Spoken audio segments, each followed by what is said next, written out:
Welcome to the Comic Shelf. Today I've got a fair bit to get through and, well, a fair bit to talk about. So let's shoot straight over to the news and get into the show. Welcome to the news.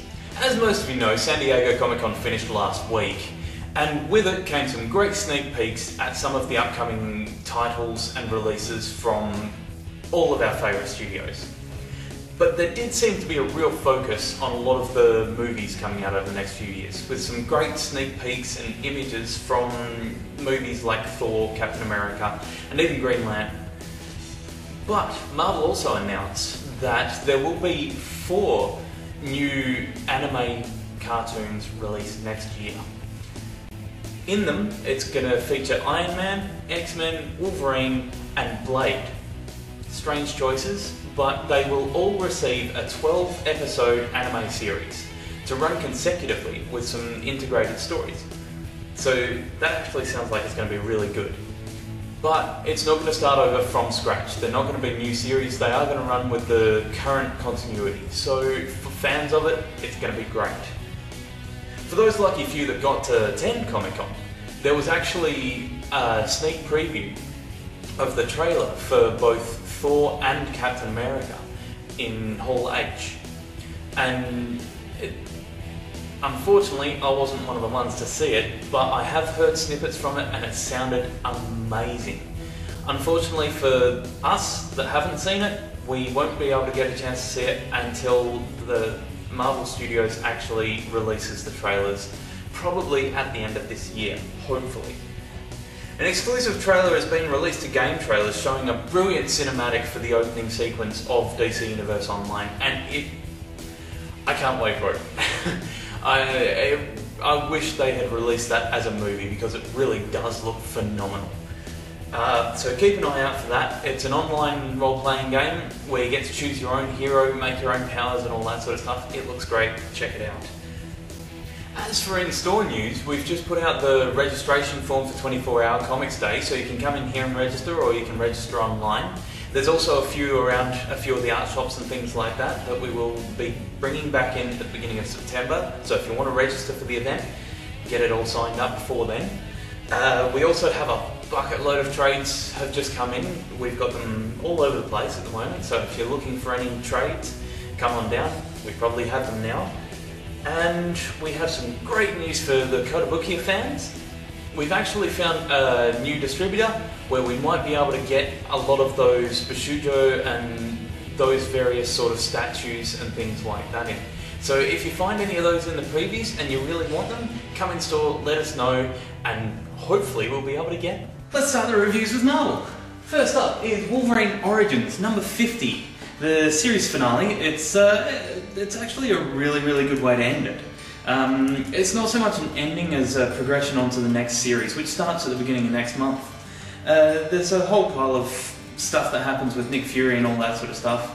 But it is really well written. Nice cap off to the series. If you've enjoyed this, I'd definitely tell you to pick up Wolverine number 1 that starts at the beginning of September. Definitely worth picking up. Another one that's come to a close. This is Deadpool, Merc with a Mouth, number 13. End of the series. It's weird. Deadpool's always weird, but it's very strange because halfway through it, all of a sudden the art style changes and stuff like that. Usually that's fine, it's a flashback or whatever. Here it doesn't seem to have that sort of flow. I don't know how they've done it, but it doesn't subtract from the comic. It is a really good comic. And although this is coming to a close now, it does actually lead into the new series, Deadpool Core. So if you're enjoying that, or this, you should get the other. I know what I'm talking about, do you? Excellent comic, check it out, it's worth picking up. Shadowland, I've been wanting to talk about this one for a while. We've just got some more Shadowland in. This is brilliant. I don't know what else to say. This is brilliant, get it? This is Batman. I'm Batman. Daredevil has just become so dark and it's just really awesome. You like ninjas? Check. You like massive fights and grumpy people? Check. This is brilliant. Just Trust me, pick it up. It's worth reading.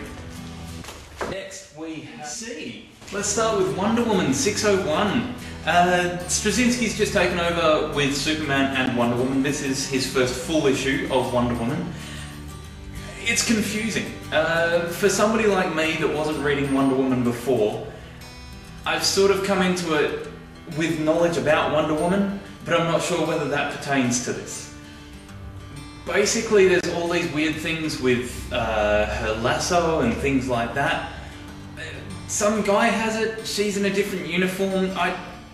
Is this a rehash? Am I supposed to read this as issue 1? I don't know. But it is worth reading. It is a really, really good issue. If you've been following Wonder Woman, definitely check this out. Don't be put off by the new uniform. I mean, Jim Lee came up with it. That's a good enough reason. But check it out. It's worth checking out because Straczynski's writing is beautiful, but I don't know, I'm a little lost at the moment. So if you don't want to get confused, don't read it.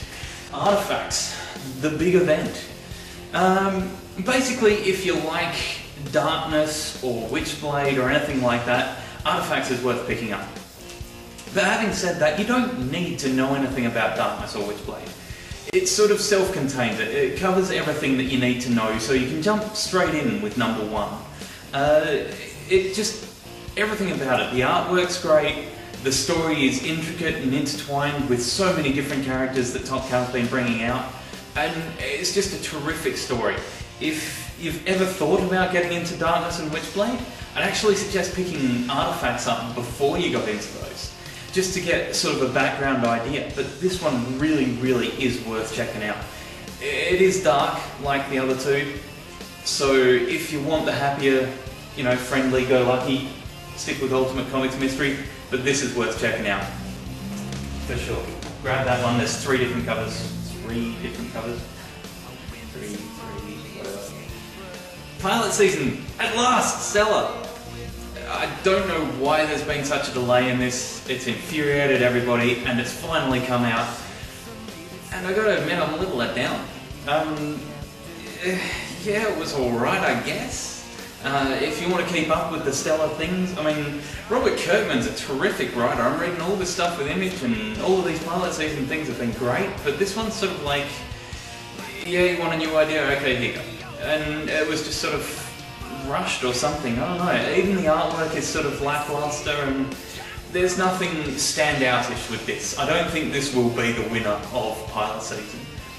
But having said that, it's not a bad comic. It's worth checking out because, as I said, it's written by Robert Kirkman, excellent story writer, everything about it. It's worth checking out, but yeah, don't expect it to be a great issue.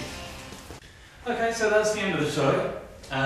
Basically, that's it. This is the last one until October. We will be back in the middle of October to show everything off as far as 24-hour Comics Day and everything goes. But other than that, that's the end of this run for the show, and we'll see you all in October. Enjoy the comics, and we'll see you real soon.